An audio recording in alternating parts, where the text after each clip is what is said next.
Hi there, my name is Chantel Castrunas, the principal of Richard J. Lee Elementary, and I'm excited to be reading Chapter 6 of Amal UnBound to you, and we will begin. Seema and I watched over our new sister in the living room while the morning sun filtered through the windows. We both had stayed home from school all week to help, but tomorrow was Monday, and I looked forward to going back. Our father had left for the fields after morning prayers, and Safa and Rabia were still asleep. I savored the silence, cuddling the sleeping baby in my arms. "You see that?" I nudged Seema and nodded at the little one. "What?" Seema yawned. She smiled in her sleep. "She's going to be a happy one." Seema patted the baby's soft, silky hair. "You think Alma is okay?" she asked. "She's always tired after a baby is born," I said.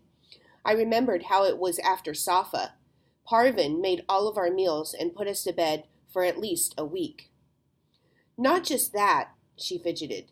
"She was so sad." "I know," I said. As much as I tried to block it out, my parents' expressions were etched into my mind.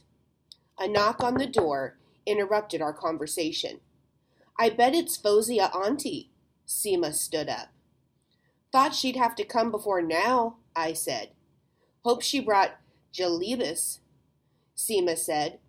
Fozia was Hafsa's mother, and usually the first to get details about anything happening in the village. No one could ever get too annoyed with her, though, because she usually came bearing her prized jalebis, the twisted, sticky orange treats that would lure anyone to the door. And with Hafsa's sister's recent engagement, she was making all sorts of desserts. "Congratulations," she said when Seema opened the door. Fozia stepped into the house before pulling off her canary-colored chador and settling it around her shoulders. Hafsa tagged along beside her. "There she is!" Fozia smiled at the baby and handed Seema her platter of assorted sweets before she walked over and took the little one from my arms. "Didn't you say backaches meant boy, Alma?" Hafsa frowned.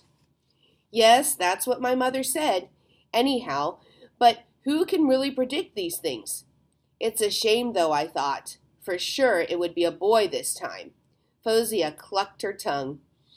"It's your mother handling it, okay? Is your mother handling it, okay?" I stared at Fozia. How could she hold my perfect little sister and shake her head with sympathy?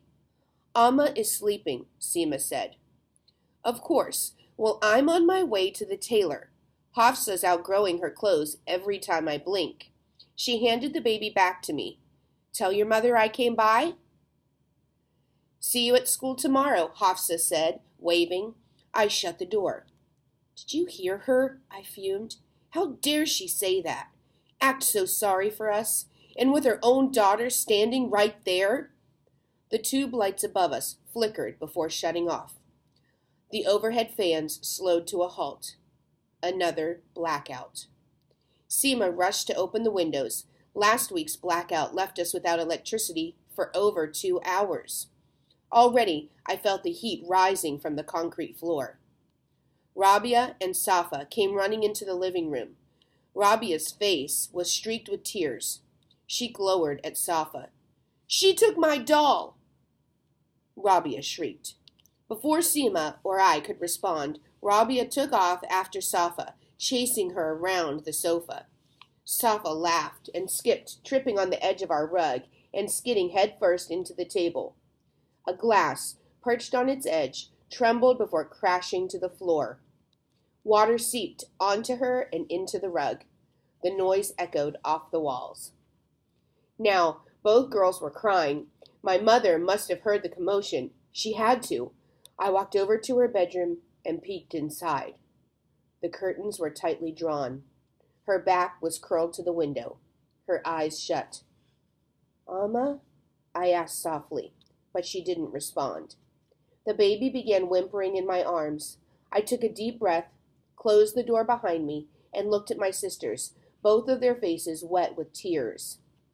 Alma never yelled at us. Despite the younger two and their constant arguments, she found a way to be patient. Until she was better, I had to try. Fortunately, Parvin walked into the house just then. She carried a basket of laundry, fresh from the clothesline, and set it down before scooping the baby from me. "Let me get her to your mother," she said, as the overhead fan whirled back on. "She's sleeping," I said. "I just checked." "Well, the baby needs to eat," she said. "Don't worry, I'll talk to her." Seema soothed the girls while I cleaned up the shards of glass. I hadn't understood how much my mother did to keep the house running until Seema and I tried to fill her shoes. Parvin helped us, as always, doing laundry, washing dishes, and chopping vegetables for dinner, but the work kept piling up. And watching two boisterous little girls was a whole job unto itself.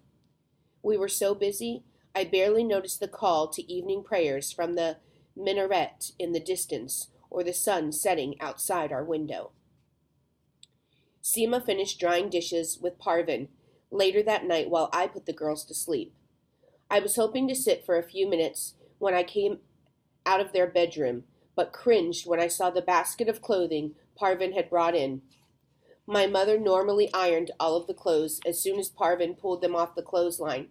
It kept the cotton chemises from getting hopelessly wrinkled, but today the clothes still sat in their basket untouched. Our school uniforms lay crumpled at the top of the heap. "I'll get the ironing board," Seema said, reading my mind. "Let's at least get tomorrow's clothing sorted out." I surveyed the house. The girls' dolls laid scattered by the sofa. The groceries Parvin picked up this afternoon rested in burlap sacks in the kitchen. Crumbs littered the rug. And there was still no sign of Amma being ready to get up and help. All she managed was to feed the baby. I still had to change the diapers. "What's wrong?"